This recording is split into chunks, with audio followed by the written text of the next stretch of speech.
నంద్యాల జిల్లా ప్రభుత్వ vigilance committee member AE Nagaraju Goud Dhone పట్టణం కొండపేటలో వెలిసిన శ్రీ రేణుకా యల్లమాంబేశ్వరి జ్యోతిర్లింగేశ్వర స్వామి దేవస్థానం నందు శ్రావణ మాస నాగుల పంచమి సందర్భంగా దేవాలయానికి ప్రత్యేక పూజలు చేయడానికి రావడం జరిగింది.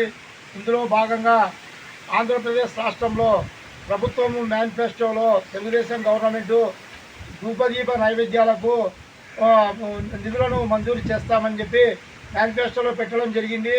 దాదాపుగా ప్రభుత్వం ఏర్పడి 15 నెలలు అవుతున్నా ఇంతవరకు ధూపదీప నైవేద్యానికి గ్రామీణ ప్రాంతాలు చిన్న చిన్న దేవాలయాలకు పూజారులుగా ఉండి కేవలము భక్తులు ఇచ్చే చందాల ద్వారానే జీవించే భక్తులకు పూజారులకు ఎటువంటి డబ్బులు లేవు, ఎటువంటి ఇది లేదు. కేవలం 5,000 రూపాయలు ధూపదీప నైవేద్యం కింద వాళ్ళు కేటాయిస్తే ఈరోజు వాళ్లకు కొంత భూపతి తర్వాత దేవాలయంలో పూజలు చేయడానికి జరుగుతుంది. రౌడీలను, దొంగలను, ముఠా కక్షలను, హత్యలను, మానభంగాలను నిరోధించేది పోలీసులు అయితే ఊర్లోకి గ్రామంలోకి క్షుద్రశక్తులు కలెరా, మలేరియా, ఇతరత్ర దుష్టశక్తులు ఇవన్నిటిని రానియకుండా దేవతలు, గ్రామదేవతలు, దేవుళ్ళే అడ్డుకుంటారు. కానీ వాళ్ళను చైతన్యవంతం చేసి బలోపేతం చేయడానికి పూజారుల పాత్ర కీలకమైనది. అయితే పూజారులు నిత్య జీవితం యాచకంగా జీవిస్తూ ఎటువంటి ఇది లేకుండా జీతపత్యాలు లేకుండా జీవిస్తున్నారు. అదేవిధంగా పూజారికి పిల్లనియాలంటే కూడా ఎవరు పిల్లనియడం లేదు. ఎందుకంటే ఆయనకు ఎటువంటి జీతం ఉండదు, పెన్షన్ ఉండదు, ఏముండదు. కేవలం 5,000 రూపాయలు పెన్షన్ మంజూరు చేస్తే కూడా ఆ పెన్షన్ మీద అతను ఆ దేవాలయంలో నిత్యం దీపారాధన చేస్తూ ఒక దేవాలయంలో దీపారాధన చేసి పూజా పురస్కారాలు చేస్తే ఆ ఊరంతా సుభిక్షంగా ఉంటుంది. ఎక్కడైతే పూజా పురస్కారాలు చేయకుంటారో ఆ దేవాలయంలో దేవతలు ఉండరు. పూజా పురస్కారాలు జరిగిన చోట క్షుద్రశక్తులు విలేతాడం ఆడతాయి. కనుక భారతదేశంలో ఎన్నో రాష్ట్రాల్లో ధూపదీప నైవేద్యానికి వేలాది రూపాయలు ఇస్తుంటే ఆంధ్రప్రదేశ్ రాష్ట్రంలో ఇంతవరకు ధూపదీప నైవేద్యాలు ఆ రోజు ధూపదీప నైవేద్యాలు నిధులు మంజూరు చేస్తామన్నందుకే సర్వదేవతలు ఆంధ్రప్రదేశ్ ప్రభుత్వంలో తెలుగుదేశం పార్టీకి దేవతల సహకారంతో పూజారులు కూడా అఖండ దీపారాధన పూజలు చేసి వాళ్ళందరూ పూజా ఫలితమే ఈరోజు తెలుగుదేశం పార్టీ రాష్ట్రంలో అధికారంలోకి వస్తే ఈరోజు హిందూ దేవాలయాలకు ఒక్క రూపాయి కూడా కేటాయించకపోవడం దురదృష్టకరము.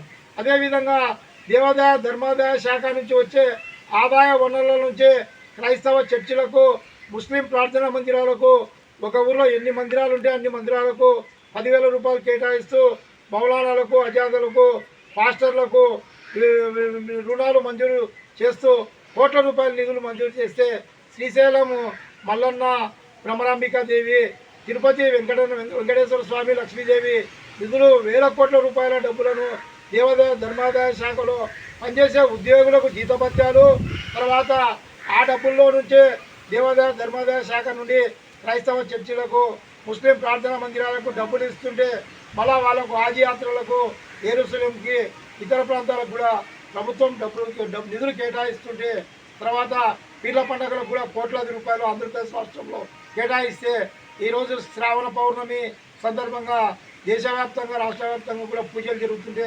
పూజారులకు కేవలము 5,000 రూపాయలు పెన్షన్ కూడా ఇవ్వకపోవడము దురదృష్టకరము. వెంటనే రాష్ట్రంలో ఈ చంద్రబాబు నాయుడు గారు చెప్పినట్లు ధూపదీప నైవేద్యానికి మంజూరు చేయాలని, అలా చేయకపోతే రేపు జరగబోయే గ్రామ పంచాయతీ సర్పంచ్ ఎన్నికలు, ఎంపీటీసీ, జెడ్పీటీసీ ఎన్నికల్లో పూజారుల పాత్ర కూడా ఫలిస్తుంది.